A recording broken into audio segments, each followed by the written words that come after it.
This spot isn't for you two. Your place is over by the trash, behind the kitchen. My son said it right there in the middle of his wedding reception, where my name was still printed on the place card. He pulled the chair out, pointed toward the far end of the room, where the kitchen trash bins were hidden behind a thin curtain. 150 people went silent. My wife lowered her head. I stood up, straightened my old suit jacket, and walked. In that moment, no one knew that the chair being pushed away would become the place where every secret finally began to surface. If you're listening to this right now, go ahead and subscribe, and leave me a line telling me where you're listening from. Now, let me continue. Because from the moment I walked toward that table, nothing ever went back to the way it was. I walked slowly, not out of fear, but because I needed to keep my own balance. The wooden floor of the old estate creaked softly beneath my worn shoes. The music kept playing behind me, steady and cheerful, as if nothing had just happened. No one stood up. No one called my name. Crystal glasses were still being raised. Smiles stayed fixed on the guests' faces, people pretending not to see me at all. The table Brandon pointed to sat right by the kitchen entrance. A cream-colored fabric curtain hung halfway closed. Behind it, cold white light and the smell of unfinished food. I pulled the chair out for Dorothy first. She trembled slightly. Not from the cold. I could see her hands gripping the edge of the tablecloth as if she might disappear if she let go. "It's okay," I said, quietly, just loud enough for the two of us. My voice was calm. So calm, it surprised even me. Maybe after 70 years of living, I'd learned how to swallow everything whole. This table had no flowers, no candles, no name cards. Just two plain wooden chairs, the kind staff used during short breaks.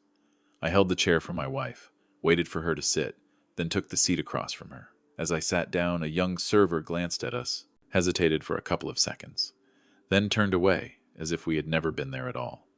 I looked toward the main table.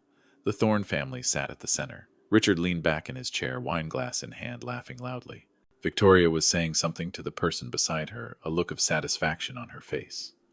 Brandon sat between them. His new suit fit perfectly. His face glowed under the lights, and with something else I didn't want to name. Vanessa tilted her head, whispering into her husband's ear. Her lips pressed into a thin smile, and then it hit me. Through the entire ceremony, Brandon hadn't looked at me for more than a second.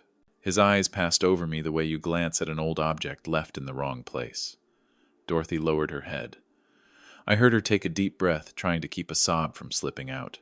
She's always been like that. Her whole life, Dorothy has been afraid of bothering people, afraid of ruining the mood, afraid of becoming a burden. Even now, being pushed away from her own son's wedding table, she stayed silent. I placed my hand over hers, not gripping, just resting it there. A small gesture, but enough to remind us both that we were still here, still existing. In that moment, I wasn't angry. I felt empty. A cold feeling spread from my chest down into my stomach, like standing alone on the deck of a ship in the middle of a long night at sea. You don't panic. You just understand that if you don't hold yourself steady, no one else will do it for you. The host's voice rang out bright and cheerful, introducing the important members of the bride's family. Applause came right on cue. Perfect, even, rehearsed. When Brandon's name was announced, the whole room lit up. When it came time to introduce the groom's parents, the host paused for a brief moment, then moved straight on to the next segment. No questions, no objections. I looked down at the napkin in front of me. Clean, white, untouched. I folded it carefully and set it aside. A meaningless act, but it kept my mind from drifting. A memory surfaced. Years ago, an evening long past, Brandon was younger then, sitting across from me in our small kitchen. He talked about his dreams, his big plans, his desire to rise to a different place in society. I listened. I nodded. I believed that if I stepped back one pace, my son could move forward much farther. Laughter from the main table pulled me back to the present. Vanessa stood up, raised her glass, and spoke polished words about family, about the people who brought us here today. Her eyes swept over Dorothy and me. Didn't stop, didn't linger, as if we were just a minor detail in a much larger picture. Dorothy turned to me and whispered, "Maybe we should leave early." I shook my head, not because I wanted to stay, but because I knew If we left quietly now, everything would end right there.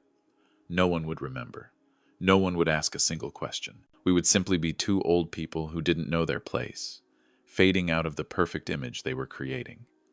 "Let's sit for now," I said. "Eat a little something." Our food arrived later than everyone else's. By the time the plate touched the table, it was already cold. I didn't complain. I never learned how to complain.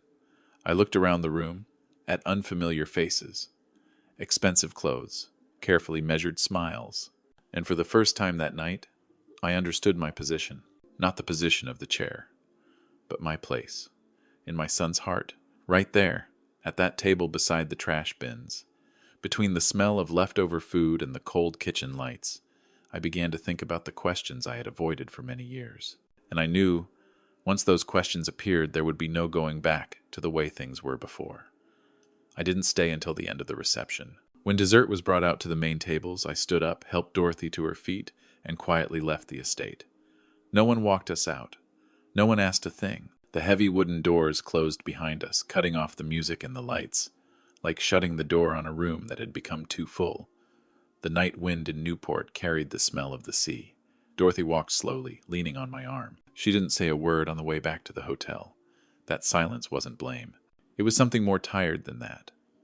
Like when you've hoped for too long and no longer have the strength to ask another question. Back in the room, Dorothy sat on the bed and slipped off the shoes that had hurt her feet all evening. I poured her a glass of water and set it on the table beside her. She looked at me. Her lips moved like she wanted to say something, then stopped. In the end, she asked just one quiet question. Did we do something wrong? That question stayed with me for a long time, even after Dorothy had fallen asleep. I sat alone by the window, looking down at the wide lawn in front of the hotel. The distant lights flickered like small ships drifting through the night. I wondered what I had missed, or whether I had given so much that no one remembered why they ever needed me in the first place. The next morning, Dorothy said she felt tired and wanted to rest in the room. I left her there, put on my jacket, and went back to the estate. Not because I wanted an explanation. I just wanted to pick up my suit jacket, the one that had been stained with wine and sent to the cleaners the night before. A reasonable excuse to return, one that didn't invite questions. The estate was much quieter in the morning. The ribbons were still hanging, but the banquet tables were gone. I walked down the hallway, feeling like I was moving through a place that was familiar, and yet not. As I neared the dressing rooms in the back, I heard voices drifting out. I was about to turn away when I heard my name. Vanessa spoke first. Her voice wasn't gentle anymore. "I don't understand why you're still letting them stay involved with the paperwork. Everything needs to be finished before he starts asking questions." Brandon answered, lower, more hurried. "Relax. He already signed. Nobody noticed the last few times. And besides, he doesn't really understand this stuff." I stood still behind the cold stone wall, not because I was shocked, but because a familiar feeling was starting to take shape. The feeling you get when you begin connecting scattered pieces, and the picture that appears is nothing like what you believed. Vanessa let out a soft laugh. "Once we pull the rest from the fund, it's done. The beach house, too. I've had someone review the files already. We just need one more signature." "Don't worry," Brandon said. "My parents trust me completely." I didn't listen any further, not because I couldn't bear it, but because I had heard enough. I turned and walked away, each step feeling like another heavy stone being placed on my chest. For 5 years, I had transferred more money to Brandon than I had ever promised. I had signed papers without reading them carefully, because I believed my son would never put me in a difficult position. Outside, I sat down on a stone bench. Sunlight spread across the lawn. It was beautiful, peaceful. I thought about our old family farm, the one I sold to help my son get started. I remembered the day I signed the papers. Dorothy stood beside me, holding my hand. She believed, the same way I did, that it was the right thing to do. I also thought about Brandon's calls, how they had grown fewer and farther between. The times I suggested visiting and always heard the same answer: "I'm really busy these days." I had accepted it as normal. Young people are busy. New lives. New families. But that morning, with Vanessa's and Brandon's words still echoing in my head, I began to see everything differently. The rushed money transfers, the contracts that just needed a quick signature, the vague promises about projects I had never once seen a complete report for. I stood up and went back toward the dressing room after they had left. A few folders were still open on the table. I didn't touch them. I just looked. Figures, company names, and familiar signatures at the bottom of the pages. My signature, or at least something that looked like it. On my way out of the estate, my phone rang. It was an old friend, someone I had worked with years ago in maritime shipping. He asked casually whether I had really agreed to guarantee a large loan recently. I told him I didn't remember. There was a short silence on the other end. Then he said, "You might want to check that." That afternoon I sat in the small hotel room and opened the briefcase I always carry when I travel. I pulled out copies of contracts, bank statements I had only skimmed before. This time, I read every line, slowly, very slowly, and the pieces began to fit together. It wasn't just the coldness, it wasn't just the chair being pushed away. It was a trap, built from my own trust. The Thorne family wasn't as wealthy as they appeared. The projects they bragged about were built on my old reputation. That lavish wedding wasn't meant to celebrate happiness. It was meant to display a shell. When Dorothy woke up, I didn't tell her anything. I just said I needed to step out for a bit. Some truths, if spoken too early, only cause more pain, without offering a way forward. That evening, as the city lights came on, I didn't feel angry. I felt clear. And in that clarity, I understood that the table by the trash bins the night before wasn't the end. It was simply the place where I was finally forced to open my eyes. I didn't go back to the hotel right away that night. I drove along the coastline, the sea wind coming through the cracked window. The road was empty. Yellow streetlights stretched into thin lines across the pavement. I needed space to think. But more than that, I needed to act while my mind was still clear enough to separate emotion from fact. There was one place I knew I had to go. A low, aging building not far from the harbor. A law office I used to visit often years ago, back when I was still working in the industry. The sign out front was faded, but the name was still there. I parked the car and stood still for a few seconds before going in, like I was knocking on a part of my past. I had tried to keep closed for a long time. The night clerk recognized me after a moment. He didn't ask many questions, just nodded and unlocked the inner door. I walked straight into my old office. The room hadn't changed. The dark wooden desk, the tall bookshelves reaching the ceiling, and the safe built deep into the wall behind a framed painting of the sea. I opened the safe using numbers I had never once forgotten. Inside were neatly stacked folders wrapped in worn cardboard covers. Ship blueprints, technology transfer contracts, financial records I once believed I would never need again. I laid them out on the desk, one by one, slowly, like I was reviewing my own life.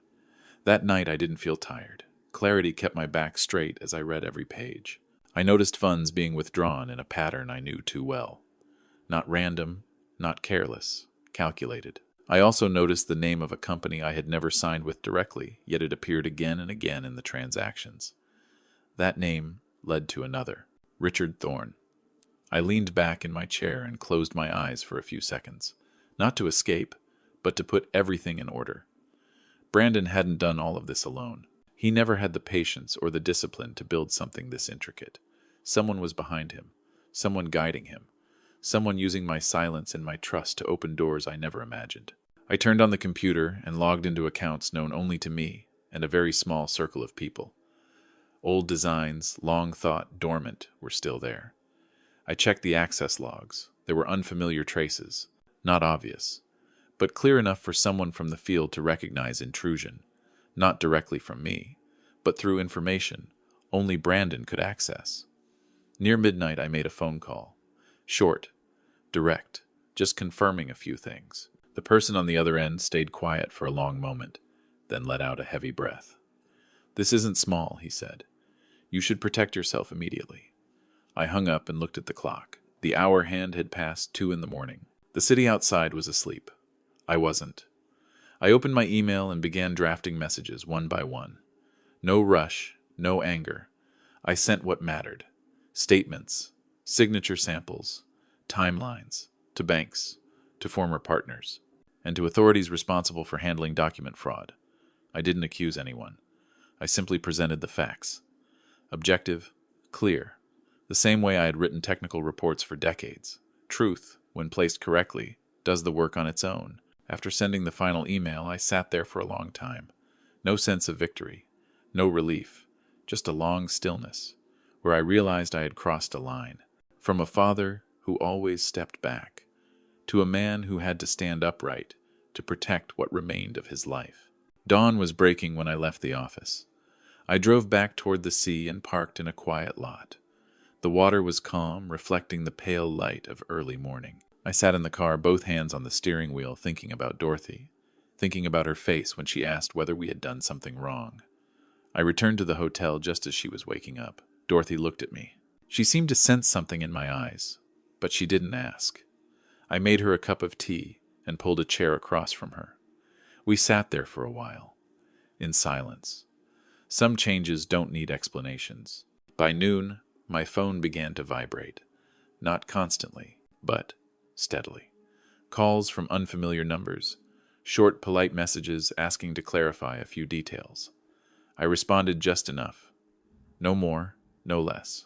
I knew that somewhere back in that grand estate, Brandon and the Thorne family were still enjoying the afterglow of the wedding. They had no idea that doors were beginning to close. Quietly, without drama, layers of protection they believed they had were being removed, one by one. As evening fell, Dorothy and I packed our things to leave Newport. Before closing my briefcase, I looked once more at the files that had sat untouched for too long. I felt no resentment, only regret, for a stretch of time when I chose trust instead of looking straight ahead. As the car rolled out of the city, I didn't look back. I knew that what began at that table beside the trash bins wasn't over. It had simply moved into another phase, a phase where silence was no longer the only choice. We left Newport the following morning, but I knew the story there wasn't finished. It had only gone quiet, like the ocean surface just before the tide turns. On the drive home, Dorothy slept more than usual. I let her rest. There were things I hadn't said yet, not because I was hiding them, but because I needed to be sure that when the truth surfaced, it would stand on its own without me holding it up with emotion. 2 days later, my phone rang while I was watering the plants on the porch of our beach house. An unfamiliar number, a polite voice. He introduced himself as a representative from a bank that had worked with the Thorne family. He confirmed they had received my email and informed me that several transactions tied to my name had been temporarily frozen for review. I thanked him, ended the call, and went back to watering the plants. The water fell evenly into the sand, slow to soak in, but steady. That morning, I received a few more calls like that. No one asked me what to do next. They simply told me everything was being reviewed. I understood what that meant. Doors Brandon and his wife's family had grown used to opening in my name were now starting to close, one by one. Around noon, Dorothy sat with me in the living room, sunlight coming through the old window frame. She looked at me and finally asked, "What did you do?" "I just put the truth where it belongs," I said. It wasn't the full answer, but it was the most honest one I could give at that moment. Dorothy nodded. She didn't ask anything else. I knew she trusted me, even if she also sensed the days ahead wouldn't be peaceful. The next day, I received a short message from Brandon. Just one sentence. "Dad, what's going on?" I stared at the screen for a long time before setting the phone down. I didn't reply, not because I wanted to punish him, but because I knew anything I said right then would be twisted to serve the one asking. I had already said enough in those emails. The rest was no longer mine to explain. The Thorne family's post-wedding gathering went forward exactly as they had planned. I didn't know because I was invited. I knew because an old associate called me, his voice equal parts surprised and cautious. He asked if I would be attending because the atmosphere today feels different. I put on the suit Dorothy had kept neatly hung in the closet for years. Not my most expensive one, but the one I wear when I need to remember who I am. I drove back to Newport and arrived at the estate just as the luncheon began. The lawn was still green. The tables were still perfectly arranged, as if nothing underneath was cracking. I didn't walk in right away. I stood at the gate for a few minutes and took a long breath. I wasn't there to make a scene. I was there to witness. Inside, conversations broke off when a group of well-dressed officials appeared. No shouting, no chaos. Just brief statements, documents laid out, faces beginning to change. I saw Brandon frozen in place, a glass still in his hand. Richard Thorne tried to hold his smile, but his jaw tightened. I stepped inside once the space was quiet enough for my footsteps to echo clearly on the stone floor. A few people recognized me. Their eyes passed over, then lingered longer than usual. I nodded in greeting. Nothing more. A legal representative approached me, confirmed my identity, and politely asked if I would remain to clarify certain details. I agreed. I stood there in the middle of a perfectly manicured garden, and for the first time since the wedding night I felt things settling into their proper places. Explanations began to surface. Not from me. From documents, from numbers, from signatures that could no longer stand once placed beside the truth. They spoke about retirement funds, about loan guarantees, about cash flows used to pay for this estate, and for the lavish celebration they had just held. Vanessa stood close to Brandon, her face drained of color.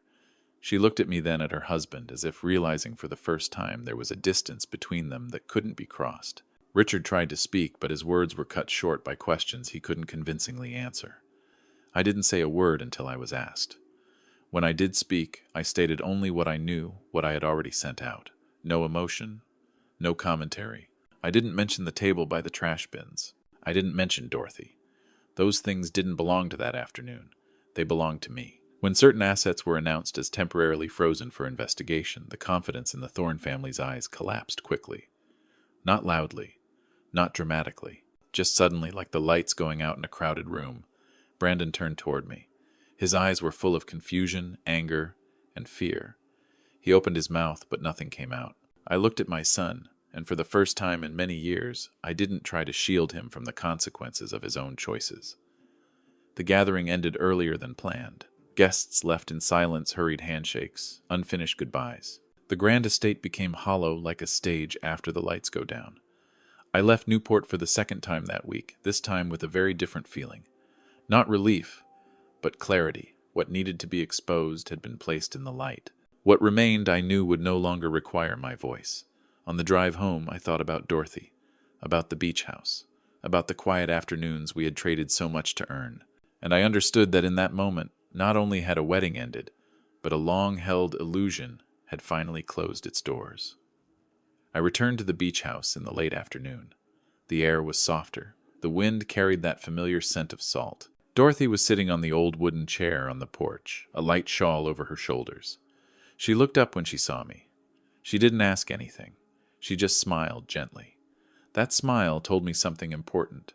No matter how much the past days had shaken things, this place was still waiting for us. Just the same. We ate a simple dinner, grilled fish, steamed vegetables, a bowl of warm soup. No music, no toasts, just the steady sound of the waves outside. Dorothy told me about her afternoon walk along the shore, about running into a few old friends. I listened. Peace doesn't come back with a sudden force. It returns through small details like that. In the days that followed, things moved forward in their own way. I didn't track every development. I received updates when necessary, answered questions when asked. Brandon and Richard faced the consequences of what they had done through the proper channels in the proper order. I didn't feel joy. I didn't feel the pain I once thought I would. Maybe because I had already passed through that stage, back at the table by the trash bins, where I was forced to see everything clearly. Vanessa no longer appeared in calls or messages. I heard she had left Newport and taken a simpler job at a roadside restaurant. The news reached me like a piece of information. Nothing more. I didn't feel satisfaction. I just saw it plainly. The roles we choose determine the stage we end up standing on. One morning I received a letter confirming that the misused assets had been recovered. I read it slowly, folded it, placed it on the table. Dorothy looked at me, waiting. I told her we didn't need to change our life. She nodded, as if she already knew the answer. We talked for a long time, not about the money, but about what should be done with it. Dorothy spoke about young people she had met in town, hard-working, always just one opportunity short of moving forward. I thought about my early years at sea when I was once a young man who needed a hand offered at the right moment. A few weeks later, we signed the final papers to establish a small fund. No family name, no large sign, just a quiet commitment to support education and training for young people from working families. When I signed, my hand felt steadier than I expected. Some signatures had been misused before, and some signatures, this time, were placed exactly where they belonged. I received a call from Brandon late in the evening. His voice wasn't sharp anymore. It wasn't pleading either, just tired. He apologized. Briefly, not perfectly. I listened without interrupting. When he fell silent, I told him I hoped he would learn something from all of this. Not to please me, but to live the rest of his life with less weight. The call ended without promises. I don't know if we'll ever sit at the same table again. I'm not sure I still need that answer. Some distances don't need to be closed by returning, but by a new kind of respect. Summer passed slowly. Dorothy and I repaired the old dining table in the house. I sanded the surface. She wiped it clean. We moved it closer to the window so the morning light could fall directly onto the wood. A few close friends stopped by. No one asked about the wedding. No one mentioned the estate. We talked about the sea, the weather, small things enough to feel that we were living. One afternoon, after everyone had left, Dorothy placed her hand on the table and said she liked its new position. I looked around. There was no seat of honor, no seat pushed away, just chairs at the same level. I thought back to that night in Newport when I stood up under the bright lights and walked toward the far end of the room. At the time, I thought I was accepting a lower place. Now I understand I was stepping out of a picture that no longer had room for truth. The sun set. Dorothy and I sat side by side, listening to the waves. I thought about all the tables I've sat at in my life, work tables, dining tables, conference tables, and I understood something clearly. A person's place isn't decided by where they're told to sit, but by how they stand up when it matters. The table in the beach house isn't grand, but that evening it was filled with real laughter, and for me, that is enough. Maybe I'm not telling this story to prove I was right. I'm telling it because there are evenings when everything has settled, and I realize I stayed silent for too long at moments when I should have spoken. If you've ever been there, remember this: silence isn't always kindness. Sometimes it's just justice delayed. If this story made you pause for a moment, consider liking it, subscribing to the channel, or sharing it with someone who might need a calm, unspoken kind of story. That helps the channel keep telling real stories, slow ones, with depth. Thank you for staying. Sometimes what matters most isn't where you're invited to sit, but knowing when to stand up and walk away with your dignity fully intact.